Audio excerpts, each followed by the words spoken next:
प्रिय मित्रों, जयतु संस्कृतम। मैं वेदवती मैम आत्रेय ज्ञान कुंज यूट्यूब चैनल पर आप सभी लोगों का एक बार पुनः स्वागत अभिनंदन करती हूँ। मित्रों, आज हम आप सभी लोगों के समक्ष मेघदूत की कहानी लेके आए हुए हैं। यह मेघदूत परम रमणीय महाकवि कालिदास विरचित खंड काव्य है। इस खंड काव्य को गीत काव्य भी कहा जाता है।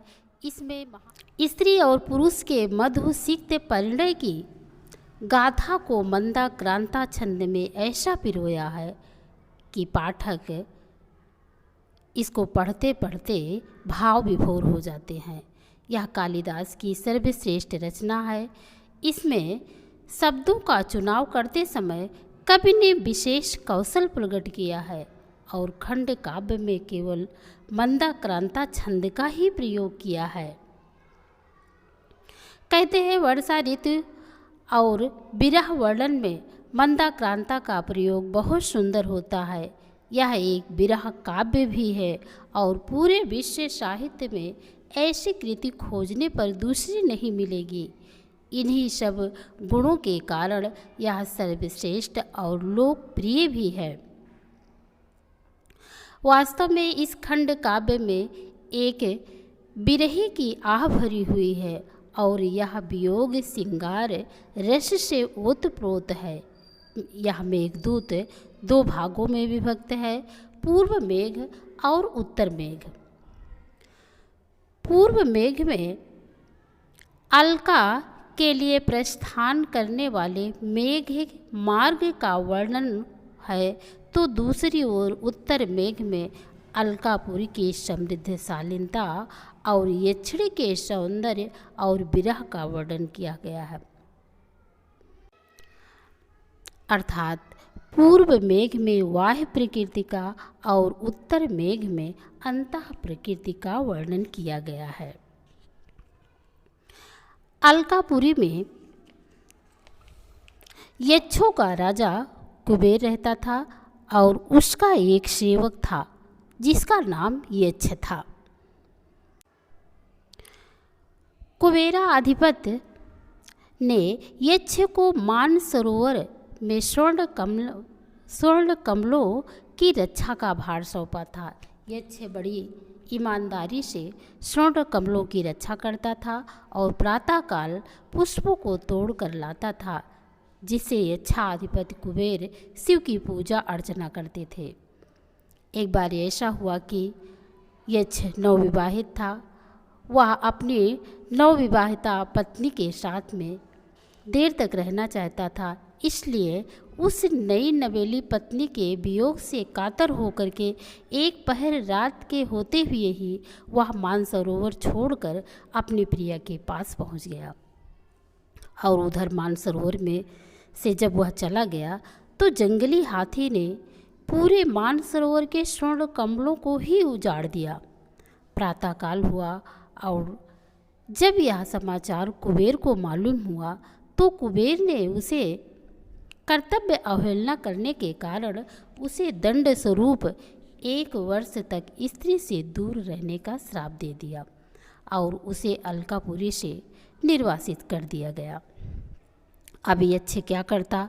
वह अलका से अलग होकर के रामगिरी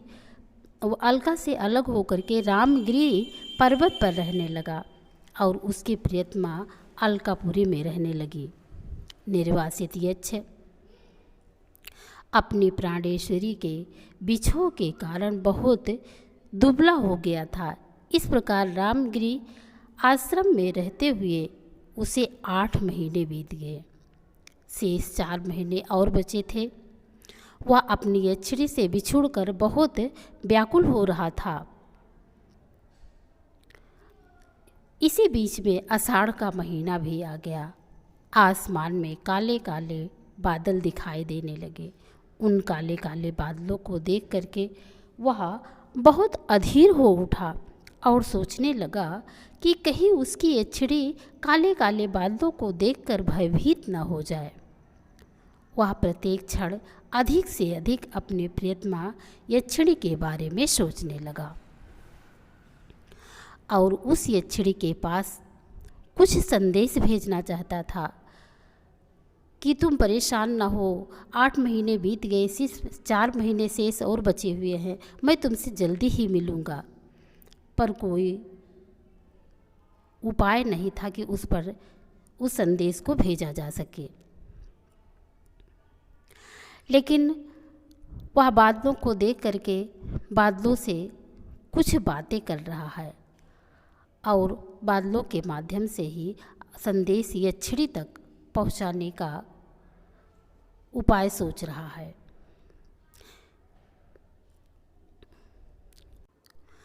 उस समय में मोबाइल भी नहीं था कि मोबाइल के माध्यम से वह संदेश दे देता। डाक विभाग नहीं था कि पत्र के द्वारा ही वह अपनी यक्षिणी तक संदेश पहुंचा देता। वह दुखी होकर के उन काले काले बादलों को देख करके उनको ही अपनी व्यथा सुनाता है। चमेली का पुष्प तोड़ता है और बादल को पुष्प चढ़ा करके प्रेम भरे शब्दों से उसका स्वागत करता है और कहता है, हे मेघ, तुम मेरा संदेशा मेरी प्रियतमा तक पहुंचा दो, बस इतनी कृपा मुझ पर कर देना, क्योंकि मेरी प्रियतमा बहुत दुखी होगी और कहीं वह मेरे वियोग के कारण अपने प्राणों को ना त्याग दे। इसलिए हे उच्च कुल में जन्मे मेघ, आप तो अपनी इच्छा अनुसार रूप भी धारण कर लेते हो। तुम मेरी प्रियतमा तक यह संदेशा भिजवा दो। मैं तुम्हें रामगिरी पर्वत से लेकर के अलकापुरी तक का मार्ग बताऊंगा। आगे यक्ष कहता है, तुम सबसे पहले तो रामगिरी पर्वत से विदा लेते हुए उत्तर दिशा की ओर प्रस्थान करोगे। वायु भी तुम्हारे अनुकूल चल रही है। मदमस्त पपीहा भी तुम्हारे बाईं ओर शब्द कर रहा है तथा बगुलों की पंक्तियां भी तुम्हारे साथ चलेंगी। और यह सब तुम्हारी यात्रा के लिए शुभ शकुन भी है तथा राजहंस भी तुम्हारे साथ साथ चलेंगे। कहते हैं राजहंस मयूर आदि का बाईं तरफ से चलना यात्रा के लिए बहुत शुभ होता है। सबसे पहले आप मानसरोवर पहुँचेंगे। मानसरोवर हिमालय पर्वत पर स्थित है। ऐसा कहा जाता है कि ब्रह्मा ने इसे अपने मन से बनाया था, इसलिए इसे मानस या ब्रह्मसर भी कहा जाता है। प्रिय मित्र, इस पर्वत का तुम आलिंगन करना और थोड़ी देर रुक करके विश्राम कर अपनी थकान को दूर कर लेना तथा जब तुमको ऐसा लगे कि मैं क्षीण हो रहा हूँ तो नदियों का जल भी पी लेना और आगे बढ़ते हुए सिद्ध पुरुष की स्त्रियों के द्वारा देखे जाने पर दिग्गजों की सूढ़ों के प्रहार से बचाते हुए तुम उत्तर दिशा की ओर आकाश में उड़ जाना। इसके बाद हे बादल, तुम माल देश पहुँचोगे। वहाँ पहुँचने पर हल्की सी वर्षा करना, जिससे कृषक के द्वारा जोते जाने पर हल्की हल्की सौंधी सुगंध पैदा हो जाए। ऐसा अनुभव किया गया है कि हल से जोते हुए खेत पहले पहले वर्षा होने पर सौंधी सौंधी सुगंध निकलती है और वहाँ किसान स्त्रियों के द्वारा देखे जाने पर अधिक देर तक तुम वहाँ रुके मत रहना। थोड़ा चढ़कर पश्चिम दिशा की ओर जाना, फिर शीघ्रता से उत्तर दिशा की ओर जब जाओगे तो तुम्हें आम्रकूट पर्वत मिलेगा। वहाँ तुम्हें वह सिर से धारण करेगा और वहाँ वन में दावाग्नि भी लगी होगी। उस दावाग्नि को वर्षा करके तुम उसे बुझा देना। इससे आम्रकूट पर्वत बहुत प्रसन्न होगा।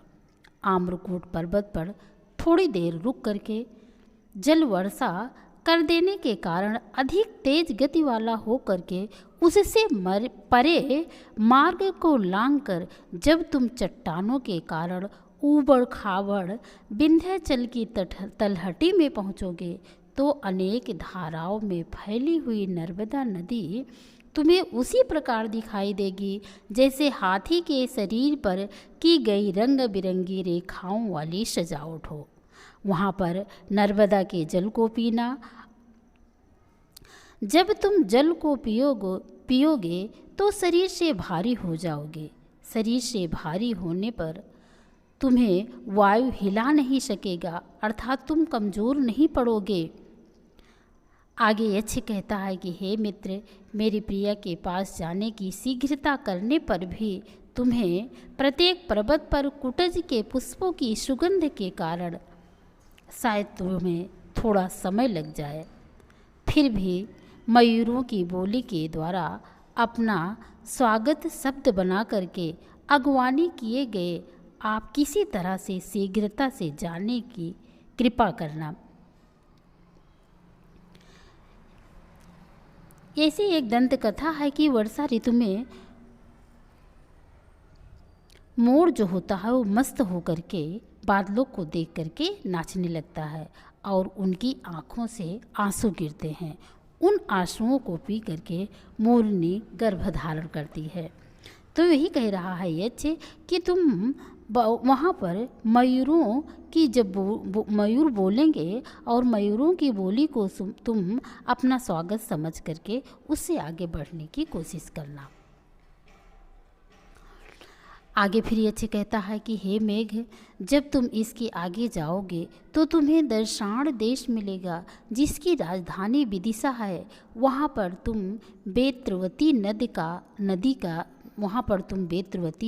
नदी का जल पियोगे और उत्तर दिशा की ओर जाने का रास्ता कुछ टेढ़ा जरूर लगेगा, लेकिन तुम वहाँ से होते हुए उज्जैनी की तरफ प्रस्थान करना और वहाँ पर उज्जैनी में बड़े बड़े महलों में रहने वाली स्त्रियों को बिजली की चमक के द्वारा उन्हें थोड़ा सा आनंद प्रदान करना। वहीं उज्जैनी में महाकाल की पूजा भी हो रही होगी।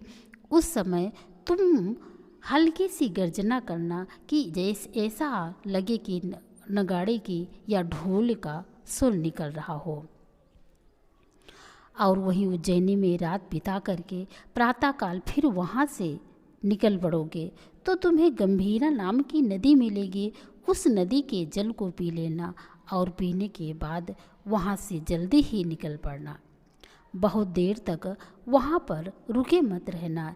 इसके बाद स्वामी कार्तिकेय देवगिरी पर्वत पर रहते हैं। वहाँ पर जा कर के पुष्प मेघ बन करके अपनी बूंदों के द्वारा पुष्प वर्षा करना। इसके बाद चर्मवती नदी का जल पी करके आगे बढ़ना तो तुम्हें 10 पुर के ब्रह्मावर्त देश में कुरुक्षेत्र प्राप्त होगा, जहाँ पर गांडीव धनुष को धारण करने वाले अर्जुन ने अपने तीक्ष्ण बाणों के द्वारा राजाओं के मुखों पर उसी प्रकार वर्षा की थी जैसे तुम कमलों पर अपनी धाराओं की वर्षा करते हो तो कमल नाल टूट जाता है। इसके बाद हे सौम्य, तुम जब आगे बढ़ोगे तो तुम्हें सरस्वती नदी मिलेगी और जब तुम सरस्वती नदी के जल का सेवन करोगे तो भीतर से एकदम शुद्ध हो जाओगे, सिर्फ बाहर रंग से ही काले रह जाओगे। इसके बाद जब इसके आगे बढ़ोगे तो कनखल पहुँचोगे।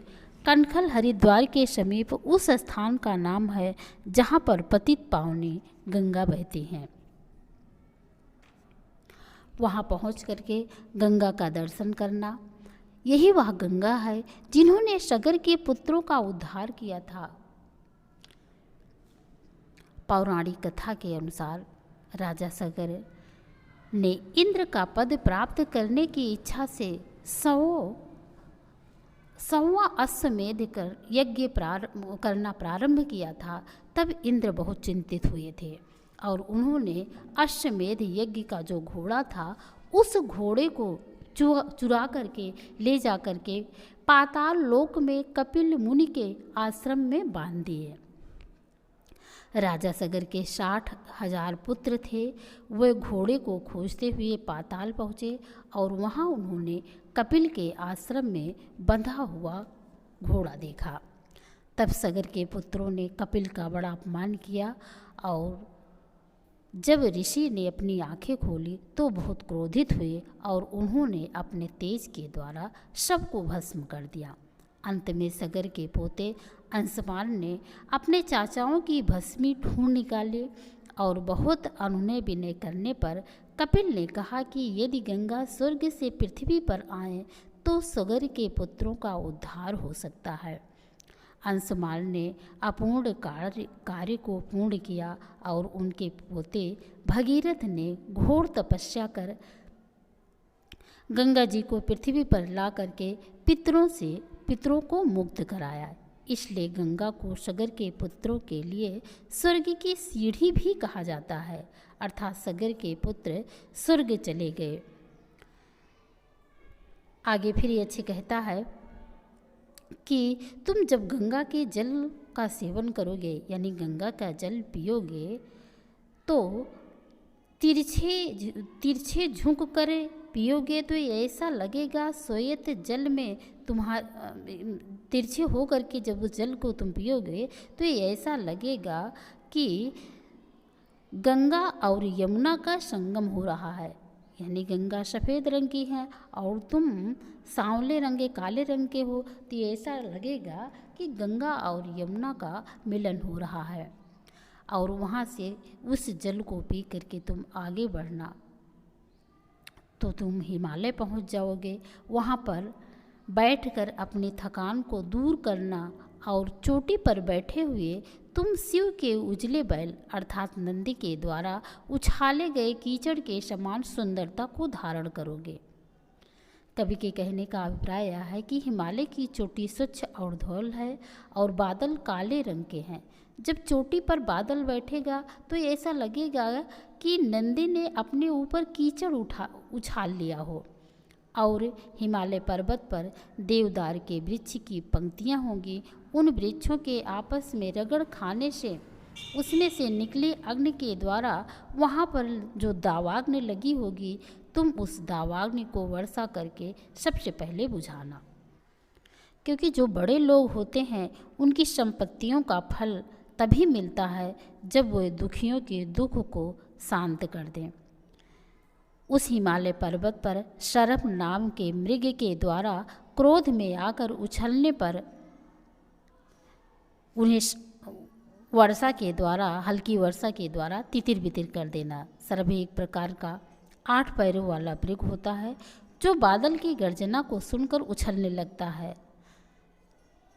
तो वही कह रहे हैं यहाँ पर कि तुम उन शरभ जो मृग है उस पर हल्की वर्षा कर देना और उसके झुंड को तितर बितर कर देना। उन्हें किसी प्रकार का नुकसान मत पहुँचाना। और वही हिमालय पर्वत पर सिद्ध पुरुष निरंतर शिव की तपस्या में लीन रहते हैं। तुम उनकी परिक्रमा करना और वहीं पर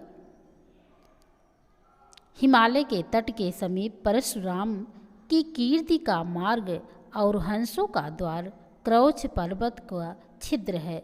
तुम उस छिद्र में होते हुए उत्तर दिशा की ओर जाना। इस क्रौच पर्वत पर भगवान परशुराम ने बाण बेध कर बनाया था। एक पौराणिक कथा है कि भगवान शंकर से धनुर्वेद सीखने के बाद परशुराम ने इस क्रौच पर्वत के छिद्र को बनाया था। यह भी कहा जाता है कि स्वामी कार्तिकेय से एक बार परशुराम की प्रतियोगिता हुई। उस पर परशुराम ने एक तीक्ष्ण तीर मारकर उस पर्वत में एक लंबा छिद्र बना डाला। ऐसा करने से परशुराम की कीर्ति पूरे संसार में फैल गई और वही छिद्र हिमालय की एक घाटी बन गया। कहते हैं उसी छिद्र से होकर हंस मान सरोवर जाया करते हैं। इसके बाद इस पर्वत से आगे बढ़ोगे तो तुम कैलाश मानसरोवर अलका नगरी प्राप्त करोगे। आगे फिर यक्ष कहता है कि हे मित्र, गर्मी में ठंडे जल से स्नान अधिक अच्छा लगता है, इसलिए धर्म पीड़ित देवांगनाएं तुम्हारे द्वारा गिराए गए जल का आनंद लेंगी और तुम्हें छोड़ना नहीं चाहेंगी। इसलिए तुम वहाँ पर जोर से गर्जना करना, जिससे डर करके युवतियाँ वहाँ से हट जाएंगी। और वहीं पर एरावत नाम का हाथी भी रहता है। उनके वस्त्रों को गीला करके उन्हें अधिक आनंद प्रदान करना तथा स्वयं भी इच्छा अनुसार उस प्रवृत्ति का आनंद ले लेना। हे इच्छानुसार विचरण करने वाले बादल, तुम ऊंची ऊंची 7 मंजिलों से युक्त भवनों वाली अलकापुरी को वैसे धारण करोगे जैसे कोई रमणी मोतियों के गुच्छों से गुथे हुए बालों को धारण करती है। यहाँ तक था पूर्व मेघदूत की कथा। पूर्व मेघदूत में बस यहीं तक है। इसके बाद उत्तर मेघदूत में अलकापुरी के सौंदर्य का वर्णन है। तो आप दोस्तों, आप सभी लोगों को एक ऐसा कथा कैसी लगी कमेंट करके अवश्य बताएं। यदि अच्छी लगी हो तो लाइक शेयर ज़रूर करें। चैनल पर यदि पहली बार हैं तो चैनल को सब्सक्राइब अवश्य करें। फिर मिलेंगे हम दूसरी किसी कथा के साथ में। तब तक के लिए आप सभी लोगों को नमस्कार।